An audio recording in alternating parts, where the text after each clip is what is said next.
I'm sure most of y'all are familiar with Ted Bundy's stories. He's one of the most notorious serial killer of history. From his criminal record, more than 30 women were murdered. Anyone with a conscious human mind would never want to be related to him. However, there's one exception. Gerald Schaefer became Bundy's cellmates and friends. They were both fascinated by each other's stories. And for Schaefer himself, his viciousness isn't anywhere less than Bundy's. Before we dive in, don't forget to like and subscribe.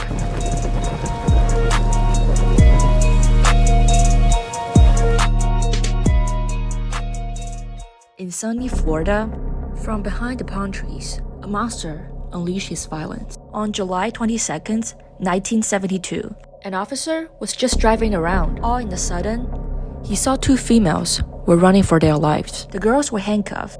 Their necks were tied around by ropes. Nancy was only 17 years old. Her friend Paula was 18. Their plan was to spend their summer by the beautiful beach in Martin County, Florida. In fact, living in this part of Florida is glorious to say the least, and there's always new places to explore, especially in the summer season. Many tourists visit here. Therefore, the girls were less perceptive about their surroundings. One thing they were aware of was a devil was crawling towards them. Gerald Schaefer worked as a local sheriff's deputy. After he followed the girl briefly to ensure they were just tourists, he offers them a lift to the beach. Because of Schaefer's charming characters and he was in a uniform, the girls didn't think too much and got into the car.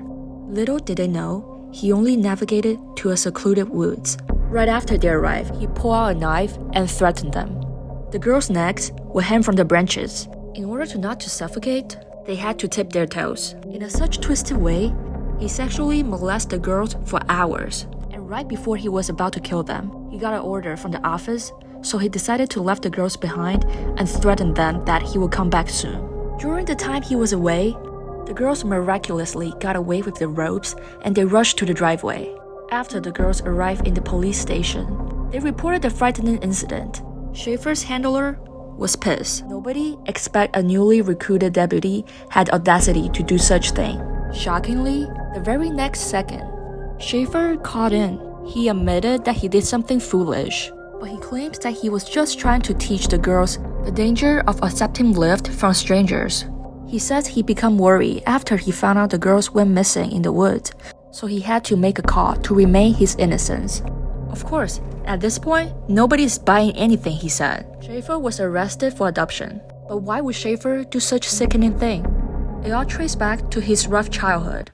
Like many other serial killers, Schaefer comes from an abusive family. He was born on March 25, 1946. He had two younger siblings and an alcoholic father.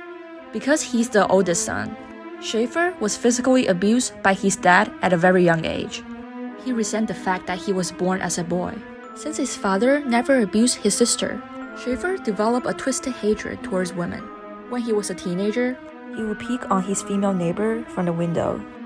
Sometimes he wore female underwear to release his anger. As he grew older, his violence also expanded, to the point that he once stole a cow, slaughtered it, and what I'm going to say is trigger warning.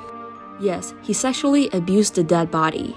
But he hid his dark side from everyone else. People will often describe him as sweet and kind.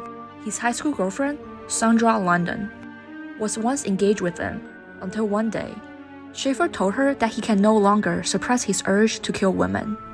In 1969, a few months after their breakup, his neighbor, Lee, went missing. Years later, Schaefer married another girl. And just like his high school girlfriend, his wife quickly acknowledged his dark side. They got divorced only 1 year later.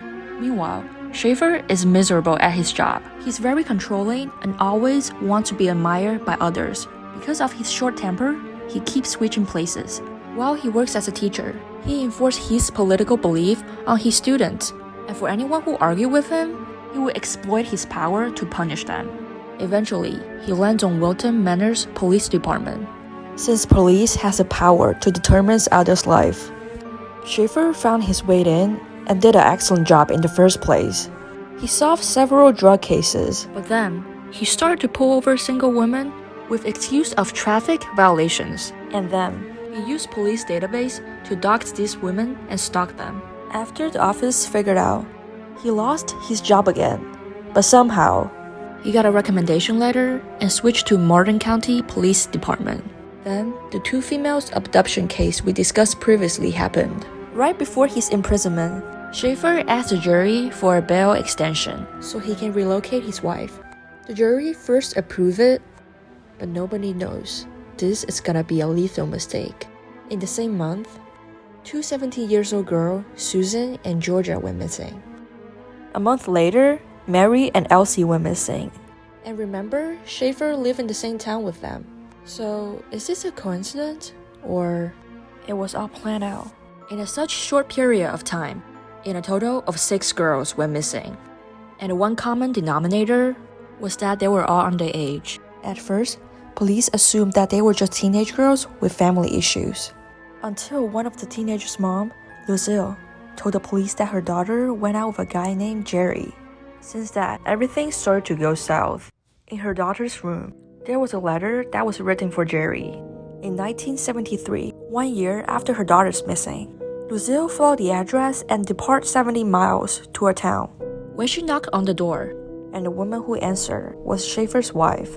At this point, Schaefer was already in the prison, and Lucille can almost sense that something unfortunate had already happened. As she quickly notified the police, they checked the surveillance camera.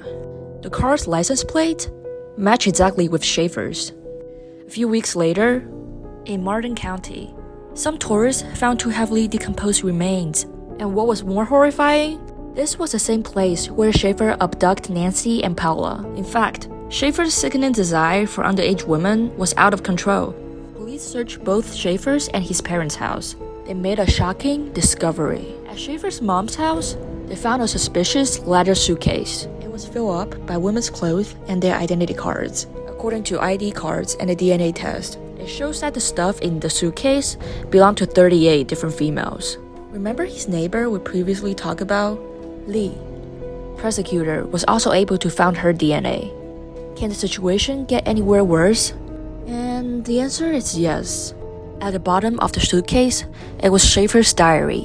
For each murder, he illustrated precise scenes, as if it was an extension of reality. The diary revealed the disgusting details of how he tortures women.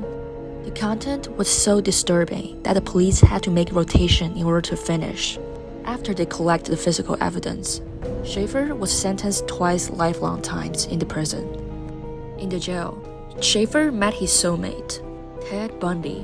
Rumor says they would always share twisted details of how they torture women with each other. Ironically, only a few months after he was sentenced to prison, he had an argument with one of his cellmates, Vincent Rivera.